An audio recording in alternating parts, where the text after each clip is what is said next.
నమస్తే welcome to news 360 నా ఊరు నా వార్తలో అప్డేట్స్ చూద్దాం. గత 5 ఏళ్లలో మైనింగ్ శాఖ కార్యకలాపాలు ఆదాయ వ్యవహారాల శాఖపై సమీక్ష జరగాలన్నారు సీఎం చంద్రబాబు నాయుడు. మైనింగ్ శాఖ ఆదాయంలో 2014 నుండి 19 మధ్య 24% వృద్ధి సాధించగా 2019 నుంచి 24 మధ్య 7% పడిపోయిందని అధికారులకు వివరించారు. మైనింగ్లో అస్తవ్యస్త విధానాలు, అక్రమాల వల్ల ప్రభుత్వం 9,750 కోట్ల ఆదాయం నష్టపోయిందని వివరించారు. 5 ఏళ్ల కాలంలో ఇసుక తవ్వకాల్లో ప్రైవేట్ ఏజెన్సీలతో ఒప్పందాలు, తద్వారా జరిగిన అక్రమాలు, ప్రభుత్వానికి జరిగిన నష్టంపైన సీఎం సమీక్షించారు. ఇసుక తవ్వకాల్లో ఒప్పందాల ప్రకారం ప్రైవేట్ ఏజెన్సీలు ప్రభుత్వానికి 125 కోట్లు చెల్లించిందని అధికారులు సీఎం దృష్టికి తీసుకొచ్చారు. దీనిపై కేసులు నమోదు చేశామని అన్నారు. మైనింగ్లో గత ప్రభుత్వ అక్రమాలను పూర్తిగా తవ్వి తీయాలని సీఎం అధికారులను ఆదేశించారు.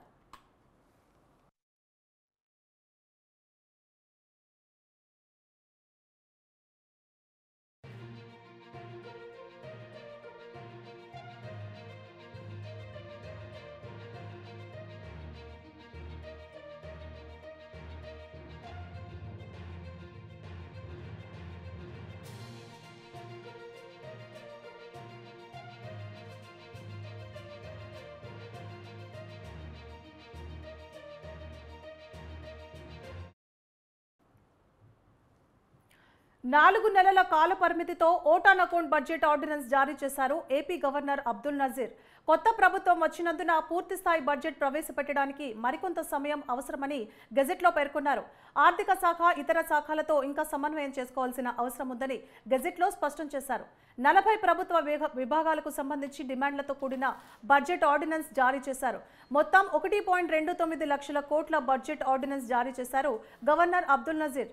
2024 సెప్టెంబర్లో పూర్తిస్థాయి బడ్జెట్ ప్రవేశపెట్టనుంది ఏపీ ప్రభుత్వం.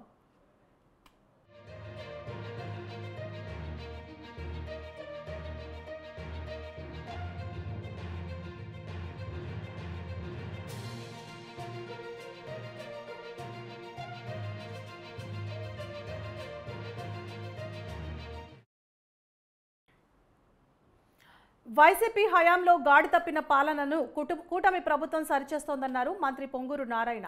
నెల్లూరు నగరంలోని 48వ డివిజన్లో చేపట్టిన పెన్షన్ల పంపిణీ కార్యక్రమంలో పాల్గొన్న మంత్రి లబ్ధిదారులకు స్వయంగా నగదును అందజేశారు. ఆ ప్రాంతంలో తిరుగుతున్న సమయంలో రోడ్లు సరిగ్గా లేక ప్రజల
ప్రతిష్టాత్మకంగా పెన్షన్ల పంపిణీ చేపట్టిందన్నారు మంత్రి పార్థసారథి. అరెకరానికి ఎన్ని చెట్లు వేస్తాం? అరెకరానికి ఎన్ని చెట్లు వేస్తాం? 30 చెట్లు ఒక చెట్టు కొద్దిగా పక్కకి వేయమంటే నీకు కష్టం వస్తుంది. ఒకటే మేము చెప్పేది, లేదా ఒక 4 అదేనా 10 చెట్లు కొద్దిగా పక్కకి వేయండి. మేము అనేది మీరు చెట్లు వేసుకోవద్దనట్లా, కానీ కొద్దిగా దూరంగా వేస్తే చెట్టు పెరిగినప్పుడు కరెక్ట్గా వైరుకు తగిలి అది ట్రిప్ అవ్వకుండా ఉంటుంది. అది సార్ పక్కన పెట్టినా ఒక అరెకరంలో ఎన్ని ఒక పోలే కదా వచ్చేది. ఎకరానికి ఎన్ని వస్తాయండి? 2 వస్తాయేమో. కొద్దిగా పని చేయండి, లాంగ్ స్పాన్ పెట్టండి. సరే, దీని గురించి ఎంత చర్చ ఎక్కర్లా. చర్చ ఏంటంటే కరెంటు ట్రిప్ అయిపోతుంది. ఓకే, ఇక మనం మాట్లాడకపోతే కరెంట్ ట్రిప్ అయినా పర్లేదు అనుకుంటే దాని గురించి మనకి సహాయశాఖర్ ఓకే లైన్ బయట అది చూసాం. 170 కోట్ల రూపాయలు ఖర్చు అవుతుంది మన నియోజకవర్గానికి. అందులో ఒక మండలం లేదు, ఇంకా ఏదో ఆగిరిపల్లి ఏదో చేయలేదు, 3 మండలాలకి వేసుకొచ్చారు. అందుకే నేను దాని గురించి ఏం చేయాలో అర్థం కావట్లా. ఇవన్నీ వేయాలంటే 170 కోట్లు అంత ఎస్టిమేషన్ వేసుకొచ్చారు వీళ్ళు డి గారు. సో అంత ప్రాజెక్ట్ ఇప్పుడు చేయగలవా? విశాఖ జిల్లా పెందుర్తిలో సచివాలయం ఉద్యోగుల ద్వారా పెన్షన్ల పంపిణీ కార్యక్రమం జరుగుతోంది. ఉదయం 5:30 గంటల ప్రాంతంలో లబ్ధిదారులు ఇల్లు తట్టిన పెన్షన్ పంపిణీ చేశారు.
అధికారులతో కలిసి స్వయంగా ఎమ్మెల్యే పెన్షన్ పంపిణీ కార్యక్రమంలో పాల్గొన్నారు. ఎంఆర్ఓ, ఎంపీడీఓ, సెక్రటరీలు, సంబంధిత సిబ్బంది ఎంతో కష్టపడి అతి తక్కువ సమయంలో పంపిణీ చేసినందుకు చాలా సంతోషంగా ఉందన్నారు.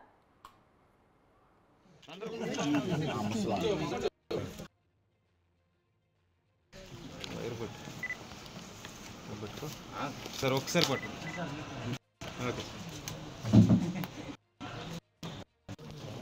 కొద్దిగా సార్ ఇట్లా సార్ ఆశీర్వదండి, నన్ను ఆశీర్వదించండి పెద్దావిడిగా.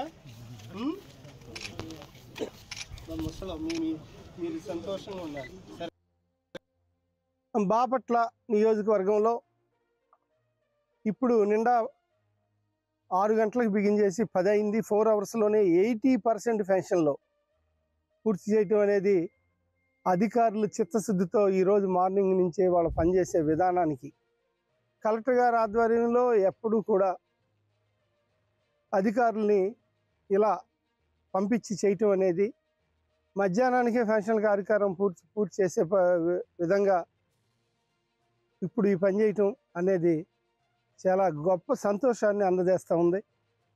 దానికి మనస్ఫూర్తిగా బాపట్ల నియోజకవర్గ ప్రజలందరి తరఫున ఎవరైతే పెన్షన్దారులు ఉన్నారో వాళ్ళందరి తరఫున కూడా అధికార గణానికి ఇటు ఎండిఓ గారు కానీ, ఎంఆర్ఓ గారు కానీ, అలాగే సెక్రటరీలు కానీ, మిగతా సంబంధించిన అధికారులు కానీ అందరికీ కూడా అన్ని రకాల శాఖల సిబ్బందులకు అందరికీ కూడా మనస్ఫూర్తిగా బాపట్ల నియోజకవర్గ ప్రజలందరి తరఫున honourable chief minister Nara Chandrababu Naidu గారి తరఫున అధికారులకు ప్రత్యేకమైన ధన్యవాదాలు తెలియజేస్తా ఉన్నాం.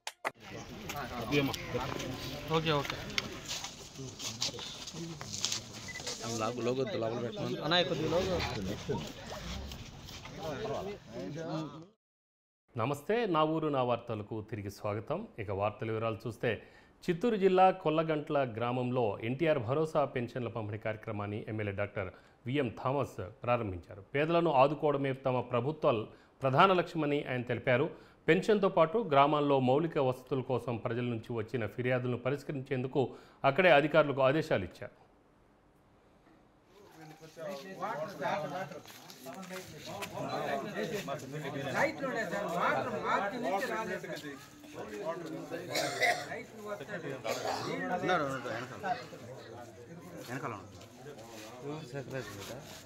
వాసు సెక్రటరీ వాసు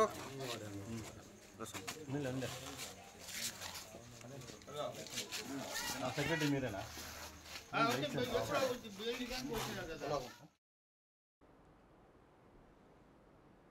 ప్రజా సంక్షేమ పాలన అందించే విధంగా ముఖ్యమంత్రి చంద్రబాబు నాయుడు పయనిస్తున్నారని రాష్ట్ర రవాణా శాఖ మంత్రి మండిపల్లి రాంప్రసాద్ రెడ్డి అన్నారు. అన్నమయ్య జిల్లా రాయచోటిలో జరిగిన ఎన్టీఆర్ భరోసా పెన్షన్ల పంపిణీ కార్యక్రమంలో మంత్రి రాంప్రసాద్ రెడ్డి పాల్గొన్నారు. దిగువ అబ్బవరం గ్రామంలో ఉన్న ఎన్టీఆర్ విగ్రహానికి పూలమాల వేసి నివాళులర్పించారు. అక్కడి నుండి మంత్రి ఇంటింటికి వెళ్లి లబ్ధిదారులందరికీ పెన్షన్లు పంపిణీ చేశారు. రాష్ట్రాన్ని అభివృద్ధి చెందించాలనే సీఎం చంద్రబాబు ముఖ్య ఉద్దేశమని, మాది మాటల ప్రభుత్వం కాదని చేతల ప్రభుత్వం అన్నారు మంత్రి రాంప్రసాద్ రెడ్డి.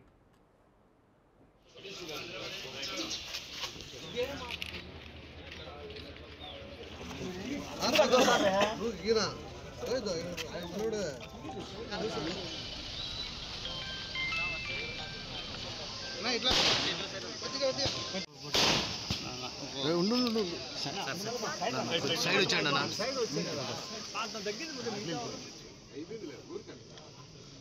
ఓకే, చంద్రబాబు నాయుడు ఆశీర్వదించాలి. చంద్రబాబు నాయుడు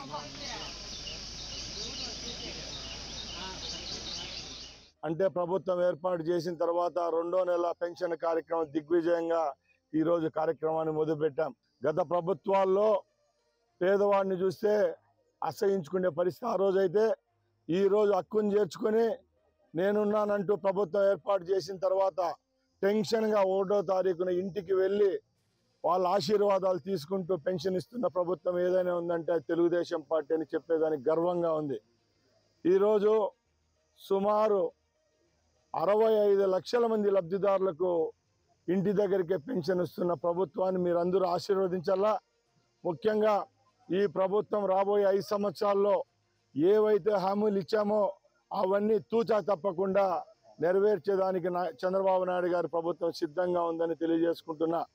అలాగే మన రాయచోటి నియోజకవర్గంలో సుమారు 40,000 మంది లబ్ధిదారులు ఉన్నారు ఈ పెన్షన్లకు. ఇంకా రాబోయే కాలంలో ఎవరైతే నిజంగా అర్హులు ఉన్నారో వాళ్ళ ఇళ్ళ దగ్గరికి వచ్చి వాళ్ళకు పెన్షన్ రాసుకొని వచ్చే నెలల్లో కూడా వాళ్ళకి ఇచ్చేదానికి మేము సిద్ధంగా ఉన్నామని చెప్తున్నా. ముఖ్యంగా పేదవాడికి ఏదేది అవసరమో అవన్నీ చేసేది ఎవరన్నా ఉన్నారంటే అది కేవలం చంద్రబాబు నాయుడు గారే. రాష్ట్రాన్ని ఆ రోజు దివాలా తీయించిన ముఖ్యమంత్రి జగన్మోహన్ రెడ్డి అయితే ఈరోజు రాష్ట్రాన్ని సంక్షేమ పదం. తొలి సంధ్యాకిరణం జాలువార్చిన స్వర్ణ వర్ణం అందమైన ఆ సరస్సులో పడి ప్రతిఫలిస్తున్నప్పుడు అదొక అద్భుత దృశ్య కావ్యంలా కనిపిస్తుంది. పక్షుల కిలకల రావాల నడుమ మత్స్యకారులు చేపల వేటకు విసిరే వలలు చేసే గమ్మత్తైన సవ్వడి, తెరచాప పడవల సయ్యాటలు మనసుకు ఆహ్లాదాన్ని కలిగిస్తాయి. తల తమిళనాట, మొండెం తెలుగునాట విస్తరించిన ఆ ఉప్పునీటి సరసే ప్రళయ కావేరి. ప్రస్తుతం పులికాట్ సరస్సుగా పిలువబడే ఈ సరస్సు పక్షి వీక్షకులకు స్వర్గధామం. పులికాట్ లేక్లో ఫ్లెమింగోలు, పెయింటెడ్ కొంగలు, ఎగ్రైట్స్, గ్రే పెలికాన్లు, గ్రే హెరాన్లు, పిస్టెన్స్లు, బ్లాక్ రెక్కల స్టిల్ట్లు, పారలు మరియు టెర్నల్తో సహా అనేక రకాల పక్షులు కనిపిస్తాయి. ఉమ్మడి నెల్లూరు జిల్లాలో ఎక్కువగా తమిళనాడు, తిరువళ్ళూరు జిల్లాలో కొద్దిగా పొడుచుకున్న ఉప్పునీటి సరస్సు పులికాట్.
సరస్సులో 40 వరకు దీవులున్నాయి. మనిషికి మనిషికి, దీవికి దీవికి నడుమ కంటికి కనిపించని అనురాగ సేతువులు ఉన్నాయి. ప్రళయ కావేటి పల్లెల్లో తిరుగుతూ ఉంటే ఆ పల్లెలు నోట ఎన్నెన్ని కథలు, ఎన్నెన్ని పాటలు. ప్రళయ కావేరి గుండికాయన శ్రీహరికోటలో 1969లో రాకెట్ కేంద్రం నిర్మాణం జరిగింది. దీని కారణంగా సతీష్ ధావన్ అంతరిక్ష ప్రయోగ కేంద్రం కూడా పులికాట్లో అంతర్భాగమైంది. ఇది ఉప్పునీటి సరస్సు అయినప్పటికీ సముద్రపు నీరు, మంచినీరు కలగలిసి ఉండటం వల్ల సముద్రపు నీరంతా ఉప్పుగా ఉండదు. ఇది దాదాపు 250 చదరపు కిలోమీటర్ల వైశాల్యంలో వ్యాపించింది. వర్షాకాలంలో ఇది 460 చదరపు కిలోమీటర్ల వరకు పెరుగుతుంది. పులికాట్ సరస్సు 60 కిలోమీటర్ల పొడవు, ప్రదేశాన్ని బట్టి 0.2 నుండి 17.5 కిలోమీటర్ల వెడల్పు ఉంది. ఎన్నో జాతుల పక్షులకు, ప్రకృతి సంపదకు నిలయం ఈ సరస్సు.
ప్రాచీన చరిత్ర కలిగిన ఈ సరస్సు గురించి 1వ శతాబ్దానికి చెందిన ఒక అనామక రచయిత రాసిన పెరిప్లస్ ఆఫ్ ఎరిథ్రియన్ సీ అనే గ్రంథంలో పులికాట్ను భారతదేశ తూర్పు తీరం వెంబడి ఉన్న 3 ఓడరేవుల్లో ఒకటిగా పేర్కొన్నాడు. 2వ శతాబ్దంలో టాలమీ పొందుపరిచిన ఓడరేవుల జాబితాలో ఇది కూడా ఉంది. పోర్చుగీసు వారు ఇక్కడ 1515 ప్రాంతంలో ఒక చర్చిని కూడా నిర్మించారు. దాని తాలూకు శిథిలాలు నేటికి ఈ ప్రాంతంలో కనిపిస్తాయి. ఆ తర్వాత డచ్ వారు కూడా ఇక్కడికి వచ్చారు. 1700 సంవత్సరం నాటికి బ్రిటిష్ ఈస్ట్ ఇండియా వారు దక్షిణ భారతదేశంలో నెలకొల్పిన అతి కొద్ది వర్తక స్థానాల్లో పులికాటు కూడా ఒకటిగా ఉండేది. ఈ సరస్సులో ఉన్న పక్షుల సంరక్షణ కేంద్రానికి వలస వచ్చి సంతానోత్పత్తి చేసుకుని వెళ్లే అతిపెద్ద పక్షి ఫ్లెమింగో. గుజరాత్లోని రాణ్ ఆఫ్ కచ్, మయన్మార్ నుంచి వచ్చే ఈ పక్షి పేరిట ఏటా రాష్ట్ర ప్రభుత్వం ఓ పండుగ నిర్వహిస్తోంది. దాని పేరే ఫ్లెమింగో ఫెస్టివల్. ఈ సరస్సులో లభించే అపార మత్స్య సంపద మీద మనుషులే కాదు లక్షలాది పక్షులు కూడా ఆధారపడి జీవిస్తుండటం విశేషం. ప్రకృతి ఆరాధకులకు, పక్షి ప్రేమికులకు ఇది స్వర్గధామం.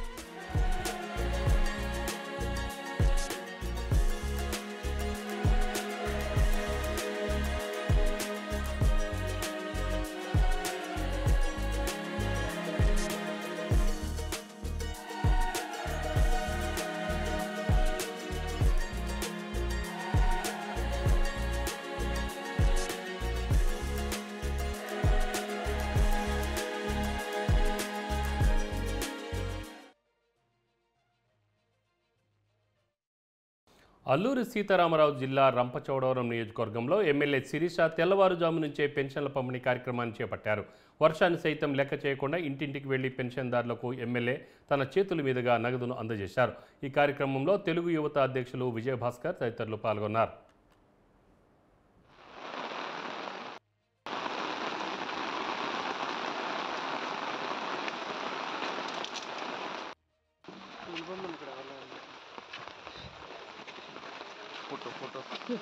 సైడ్ వచ్చేసి సార్ మీరు కొంచెం సైడ్ ఉంటే ఫోటో సైడ్ కొను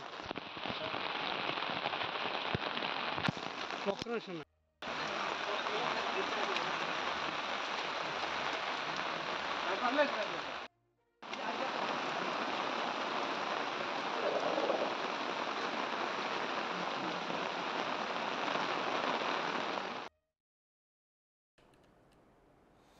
పిఠాపురం నియోజకవర్గం చిత్రాడ గ్రామంలో పెన్షన్ల పంపిణీ కార్యక్రమానికి ముఖ్య అతిథులుగా జనసేన పార్టీ రాష్ట్ర ప్రధాన కార్యదర్శి నాగబాబు, ఎమ్మెల్సీ హరిప్రసాద్ విచ్చేశారు. లబ్ధిదారుల ఇంటికి వెళ్లి పెన్షన్లు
ఈ దేవస్థానానికి వచ్చింది కారణం అంటే మందు మానుకునే దానికి ఈ దేవస్థానం ప్రతి ఒక్కరు కూడా ఏకీగ్రీకంగా అనుకుంటున్నారు. దాన్ని ఏంటంటే నేను మానుకొని కూడా ఒక 5 సంవత్సరాలు అయింది.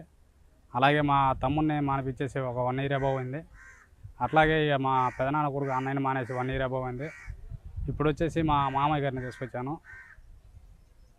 ఇంకా ఎవరైనా కానీ వస్తామంటే వాళ్ళని మార్పించేదానికి నా సొంత ఖర్చు పెట్టుకొని కూడా నేను తీసుకొని వద్దామని అనుకుంటున్నాను.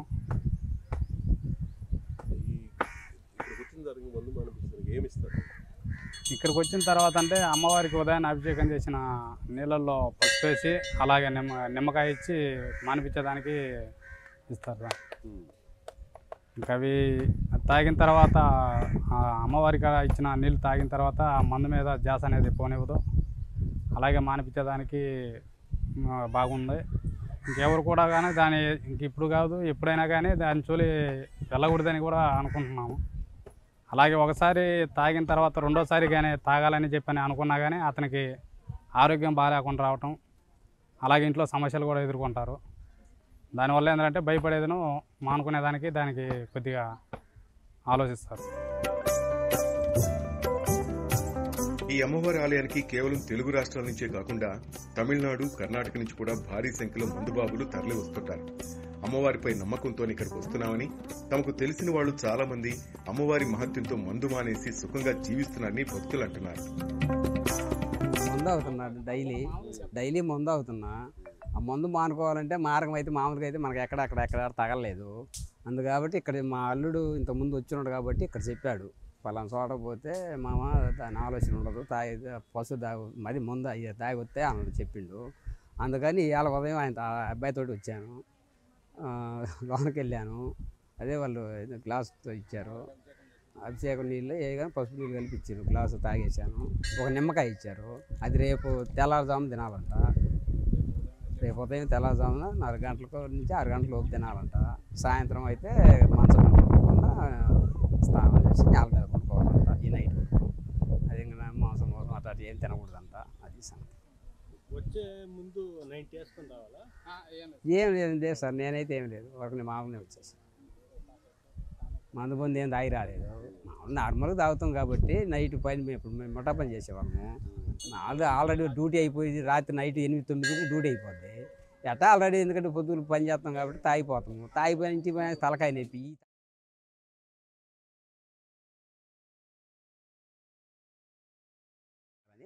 ఈ డిసిషన్ తీసుకున్నాం. లేకపోతే మేము మానుకోవాలంటే కష్టం. ఎందుకంటే మేము ముఠా పని చేసేవాళ్ళం, ఒళ్ళు గొల్లైపోద్ది సాయంత్రం. అయినా ఎందుకు లేదు దాంతో పెద్ద ఇది క్వార్టర్ ముందు ఆగిపోయి పొద్దుగులు పని చేసి 1500 కూలి తీసుకొని సంతకాడ క్వార్టర్ మందు చుట్టుకొని రోడ్ల బండి ఆపి క్వార్టర్ మందు ఆగి ఇంటికి పోతే ఈ రొట్టె కన్నా ఇంటిది పెద్ద మూడోది పెద్ద సమస్య అయిపోయింది. అందుకే మానుకోవాలని మానుకోవడం అంతే, ఏం లేదు. అది ఒకటి నేను డైలీ వేయించారు. ఇంకా ఎప్పుడైనా ఒకవేళ తాగితే ఏ సమస్యలు వస్తాయి అంట.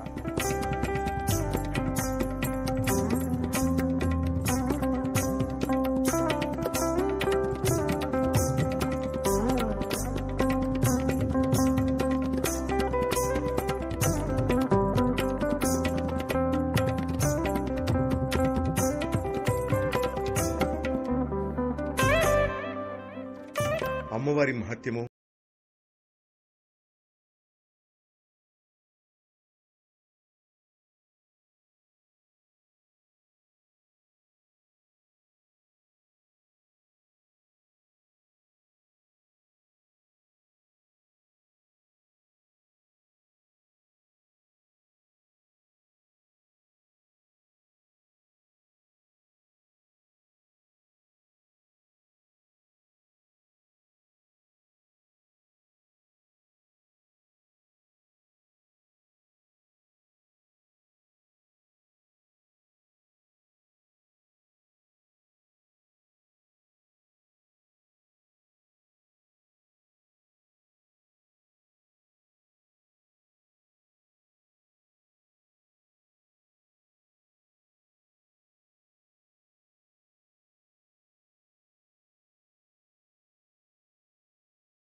ఇవి